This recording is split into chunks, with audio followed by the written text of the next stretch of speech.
నాన్న చెప్పింది విన్నావుగా. ఇంకేమీ ఆలోచించకుండా ఈ పెళ్లి కానిచ్చేరా. సరే అని ఒక్క మాటను వంశీ. నీ చేత అవుననిపించే బాధ్యత మీ నాన్నగారు మా మీద పెట్టారు. అనుకున్నట్టుగానే రేపు ఆ పెళ్లి జరిగిపోతే ఆ పాడు దోషం శాశ్వతంగా తొలగిపోతుంది. ఆ తర్వాత వాళ్లు పెట్టిన ముహూర్తానికే నువ్వు కీర్తిని పెళ్లి చేసుకోవచ్చు నాన్న. మా కళ్ళ ముందే మీరిద్దరూ అన్యోన్యంగా కాపురం చేస్తుంటే అది చూసి మేము సంతోషిస్తాం. నువ్వు ఒప్పుకున్నావని మీ నాన్నతో చెప్పేనా?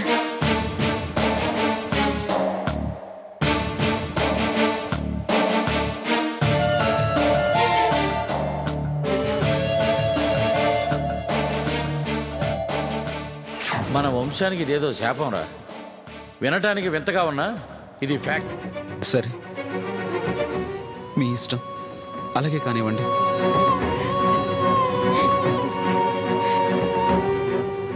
అమ్మయ్య, మొత్తానికి కొండ మీద కోతి దిగొచ్చిందనమాట. ఊరుకోరా, అవే మాటలు. ఏమండి, అబ్బాయి పెళ్లి కప్పుకున్నాడండి. విన్నామండి. ఇక మిగతా విషయాలు మాట్లాడదామమ్మా. రేపు మన నలుగురం ఉదయమే మన పంతులు గారిని తీసుకుని ఆ ఊరు వెళ్ళాలి. మహా అయితే 2 గంటల ప్రయాణం. మొత్తానికి 10ంటికి చేరుకుంటే ఆ తాగుబోతోడు తన కూతురుని తీసుకుని అక్కడికి వస్తాడు. ఓ అరగంటలో కార్యక్రమం పూర్తి చేసి వెంటనే తిరుగు ప్రయాణం అవ్వాలి. లంచ్ టయానికి ఇంటికి వచ్చేయాలి. అమ్మా రాధ, నిన్నిక్కడికి ఎందుకు తీసుకొచ్చానో తెలుసా అమ్మా? నాకుంటే కూడా నీతో చెప్పుకోవడానికి. దేవత లాంటి మీ అమ్మని మనకు దూరం చెయ్యాలని చూస్తున్నాడమ్మా దేవుడు. అలా చెయ్యాలని ఆయనకి ఎందుకు అనిపిస్తుందో ఏమో. భర్తగానే పెడుతున్న కష్టాల నుంచి విముక్తి కలిగించాలి అనుకున్నాడేమో. బాధ పెట్టేవాడిని వదిలేసి బాధకు గురవుతున్న వాళ్ళని శిక్షించడం ఇదే న్యాయం. అంతగా కావాలి అనుకుంటే ఆ జబ్బేదో నా కంట కట్టాల్సింది, నా చీటి చింపేయాల్సింది. నాకు తెలిసిన ఓ పంతులు గారితో మాట్లాడానమ్మా. ఆయన ఉపాయం చెప్పారు. ఏం చెప్పారు నాన్న? నీ చేత ఒక ప్రత్యేకమైన పూజ చేయిస్తే మీ అమ్మకు జబ్బు నయమైపోతుందన్నారమ్మా. అవునా నాన్న? అవునమ్మా. మీ అమ్మ ప్రాణం ఇప్పుడు నీ చేతుల్లో ఉందమ్మా, నీ చేతుల్లో ఉంది. కాకపోతే ఆ పూజ కొంచెం వింతగా ఉంటుందమ్మా.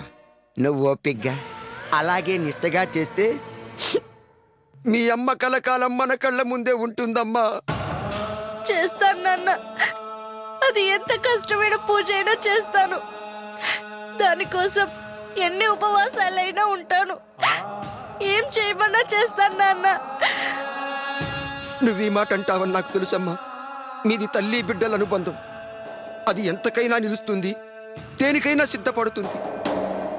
పంతులు గారు చెప్పారు, దీని గురించి మీ అమ్మకి ఎట్టి పరిస్థితుల్లోనూ తెలియకూడదంట. అనుకున్నట్టుగానే అది జరిగిపోతేనమ్మా నా అంత అదృష్టవంతుడు ఇంకొకడుండాడు. ఎందుకమ్మా భయపడతావు? నేను లేను. మన దారికి అడ్డొస్తే వాడి పేగులు తీసి వీణ వాయించేయను. భయపడకుండారా. వాడికి అస్సలు చూడొద్దు, సరేనా? రా.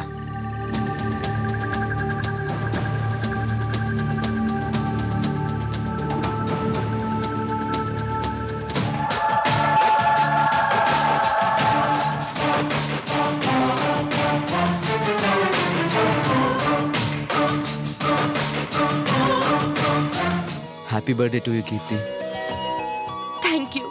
Thank you very much. You know, every year first మా డాడీ నన్ను విష్ చేస్తారు. ఈసారి ఆ ఛాన్స్ నువ్వు కొట్టేశావు. ఎందుకంటే నేను నువ్వు నేను కాబోతున్నాంగా. అదే మనం పెళ్లి చేసుకోబోతున్నాంగా.